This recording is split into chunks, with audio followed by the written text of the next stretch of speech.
In this video, guys, I will teach you everything you need to know about your price, how much you should charge. This is perfect video for any brand new business owner in a roofing industry. If you're trying to figure out your price, I get a lot of phone calls of confused brand new business owners when you guys are just trying to figure out price based on how much other people are charging.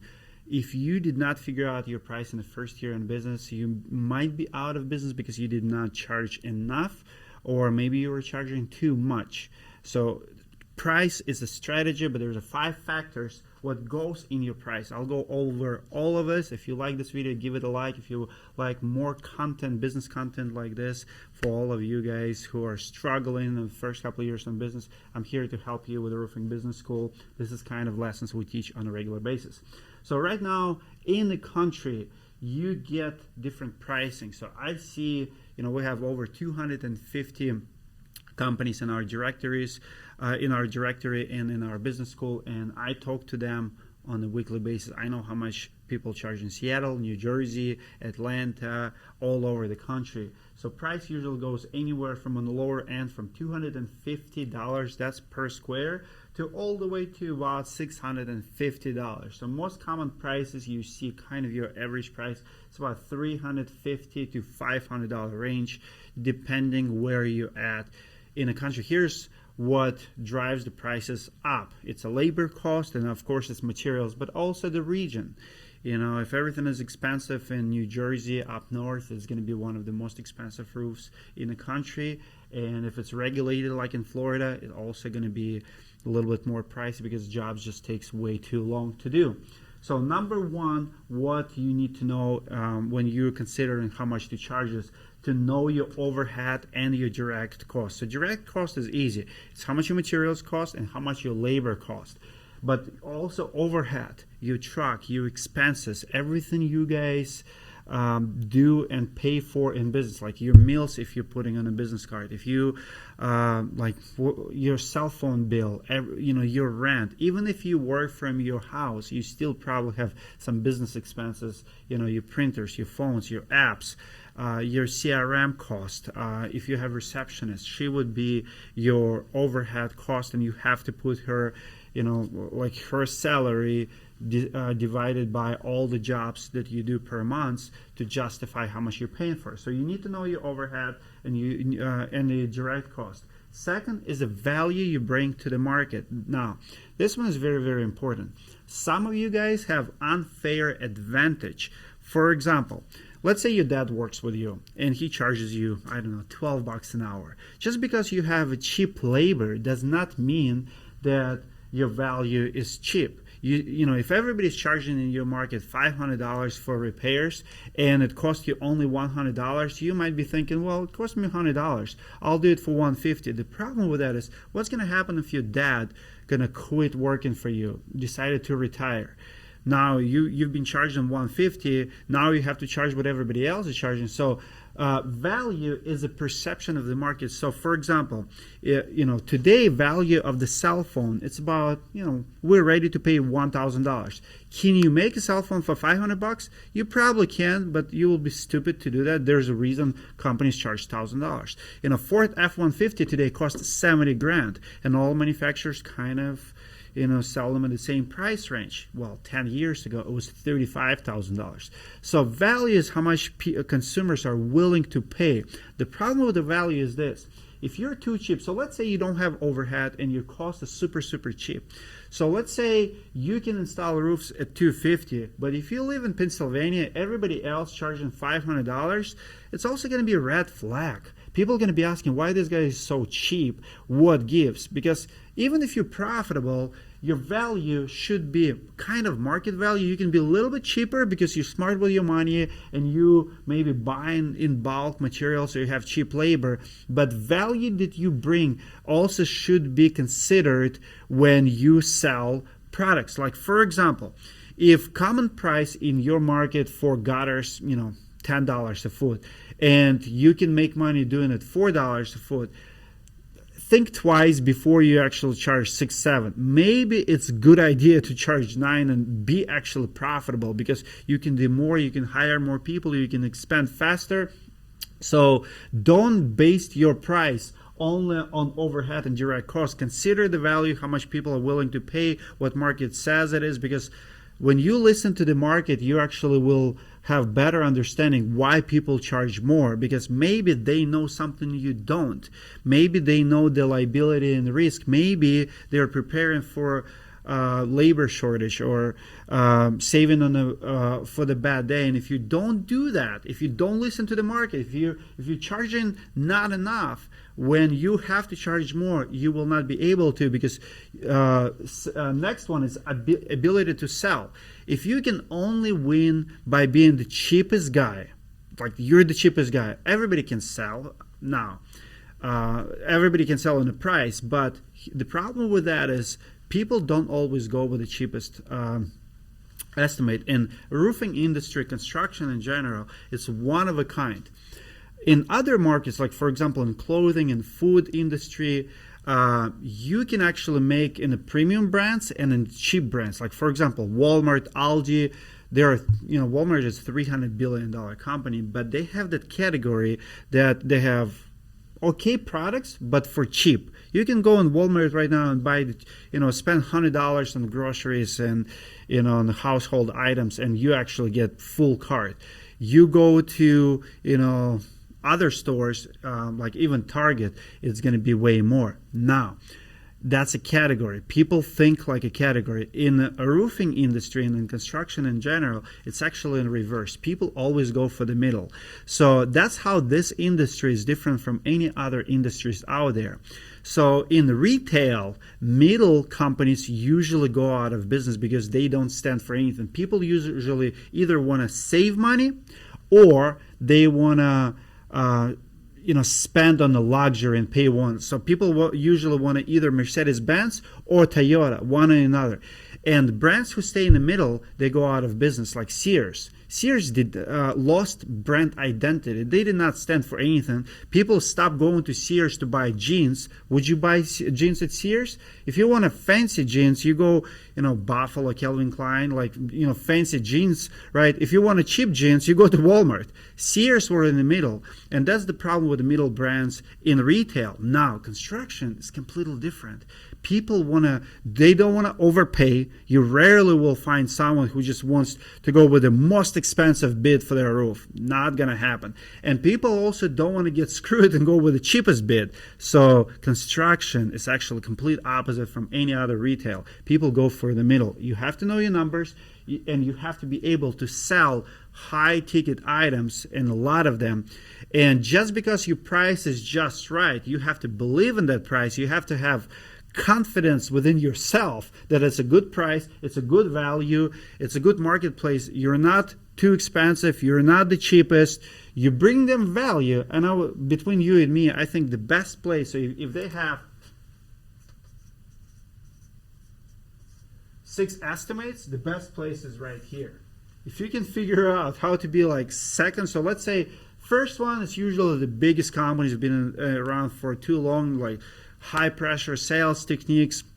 They charge maybe $1,000 a square, $650, $750, $850 a square. So they're always going to be at the top. If you can figure out how to be just under them, so you're not the most expensive, you're not the cheapest, you bring enough value, and now all of a sudden you might get a deal and still make good profit. So your ability to sell is very important. I see a lot of guys who just don't have it. Maybe you don't have sales experience, you don't know how to read people, maybe your lack of presentation, maybe you just don't know how to ask for business. For example, if you're emailing your quotes, big mistake. You're leaving money on the table. If you email your quote, it becomes all about that price. It's nothing to do with the value, with your personality and your brand. Why would they choose you? Well, they don't even know you. You just email them estimate. Well, now it's all numbers game. Now you have to explain how your bid is different from others when it's the same materials. Don't do that.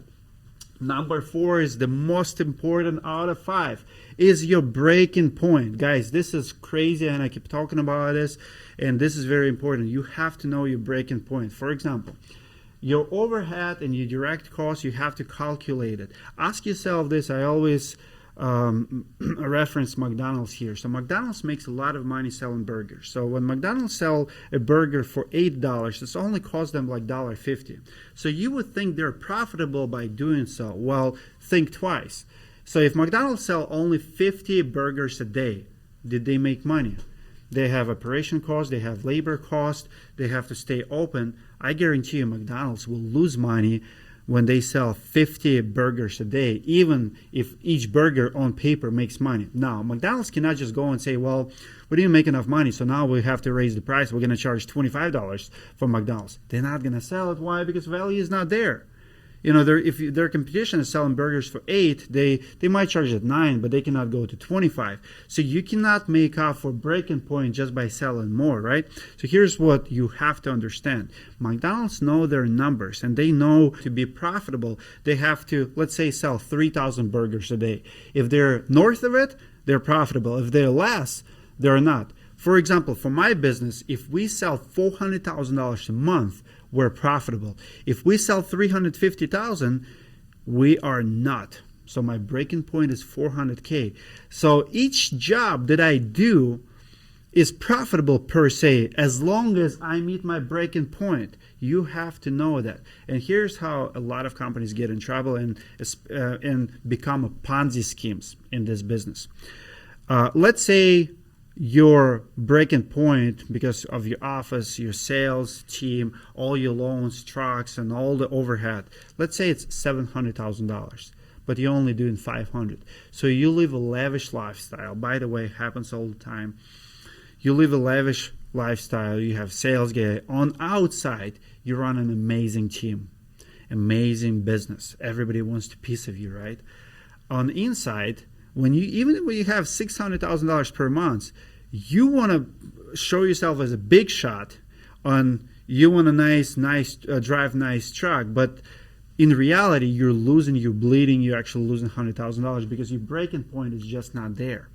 Now, how do you make up? Sometimes it's okay to charge a little bit less and get your sales numbers up and closing percentage up and sell more jobs, maybe for less, just to make sure you're breaking even. So you're not always can just go from 350 to 500, because let's say at 350 you can sell 50% of your leads, and here it's 20.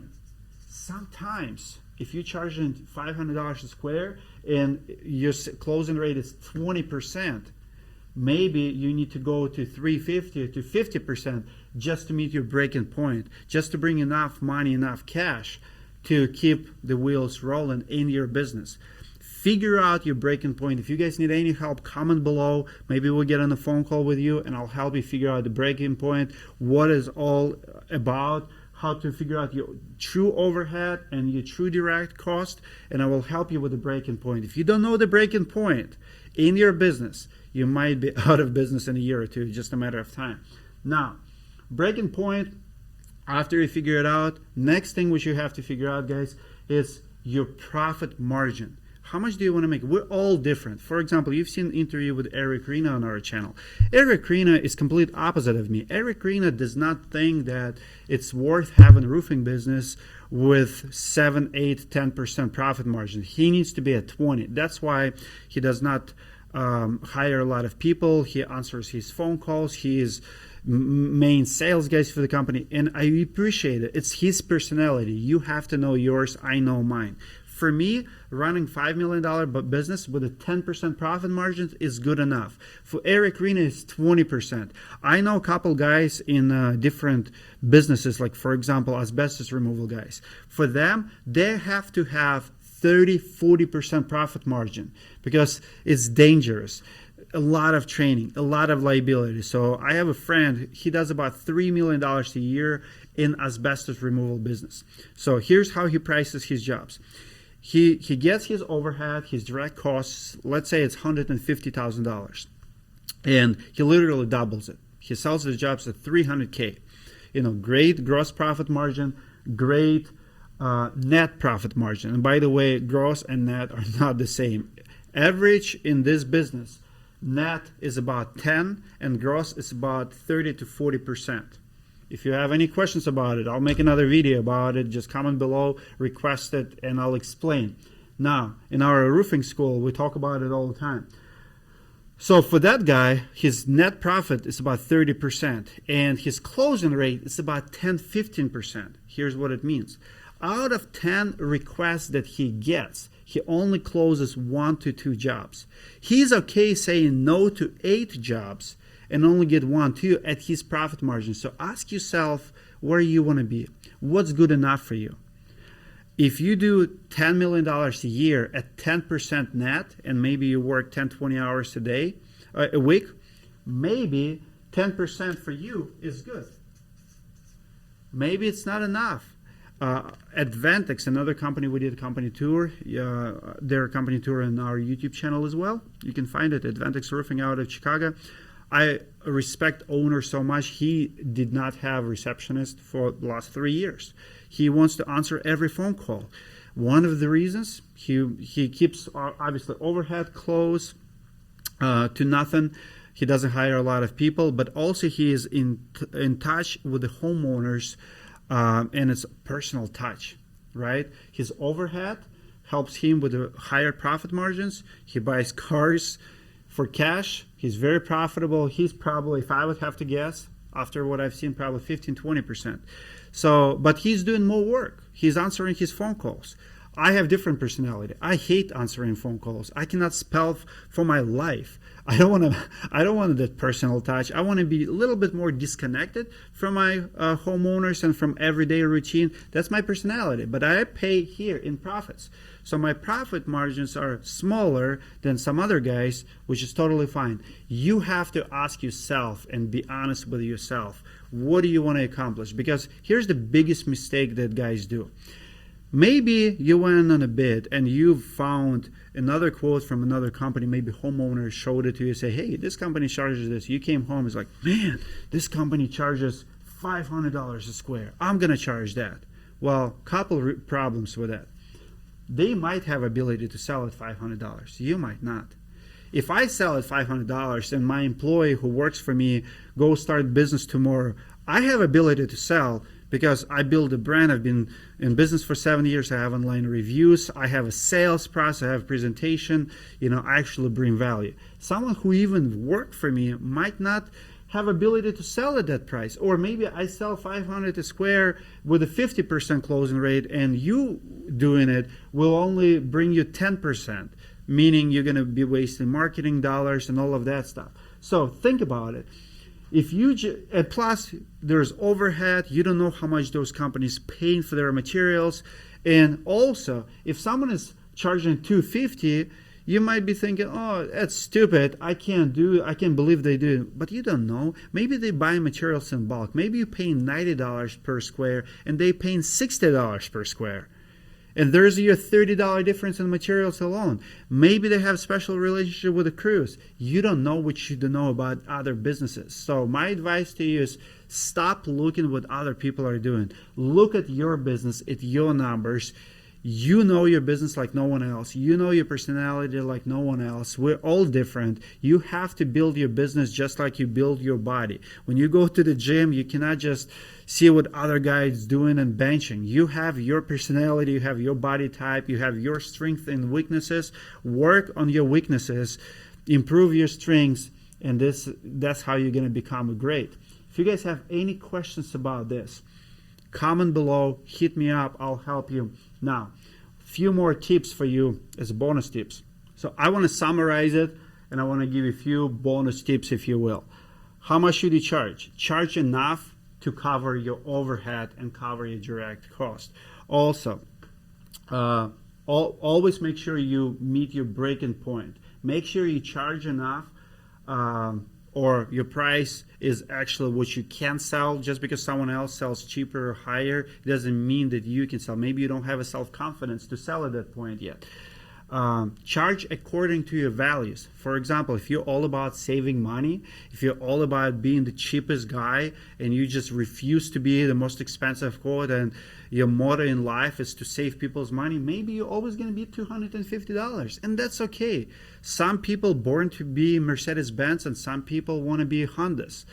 Ask yourself what you want to be and make sure you stay true to your values. Another one is make sure you charge enough to be profitable on the long term, because if you're not profitable, you're in business only to make profit or to pass your company to your kids. That's the only two reasons. If you're not profitable, you just have a full-time job. Be honest with yourself. It's not a job.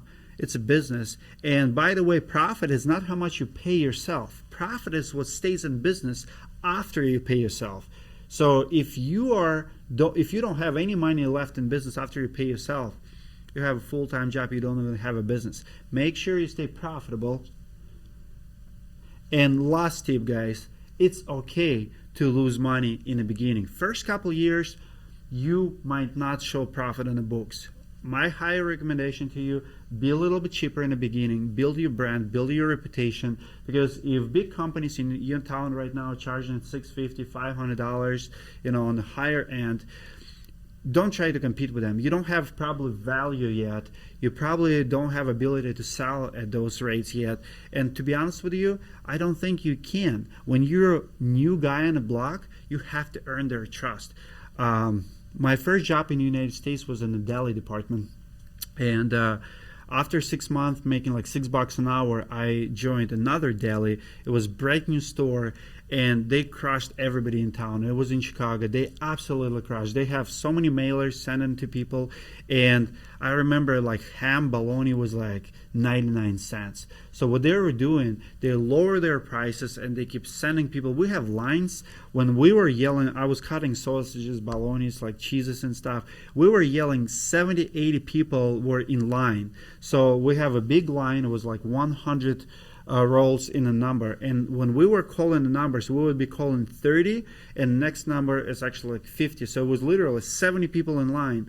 So when you have a cheap price, people will come to you, and if you have good service with it, you can kill it on volume first. Now when you build your reputation, people know about you, you have good reviews, and you reinvested that early profits, you can actually be pretty profitable if you sell in volume. That's my recommendation. So don't try to charge as much as you possibly can. First year or two, it's okay to be a little bit less, not too much. You still have to be profitable. You still have to break your meet your breaking point, and you still have to sell high volume. And you definitely don't want to be the cheapest guy, but you want to be on the lower end. Once you build your reputation, you can increase your prices, be truly profitable, bring better values to your homeowners, because now you're a solid roofing company. You've been in business for 3, 4, 5 years. You're a top 5, 10%. You didn't collapse. Like 50% of companies collapse within the first 2 years. Crazy numbers. Be successful. Make sure you like this video and comment. Let me know if you want to see more of this. Comment. I would like to record more videos if you guys have more questions. Have a good one.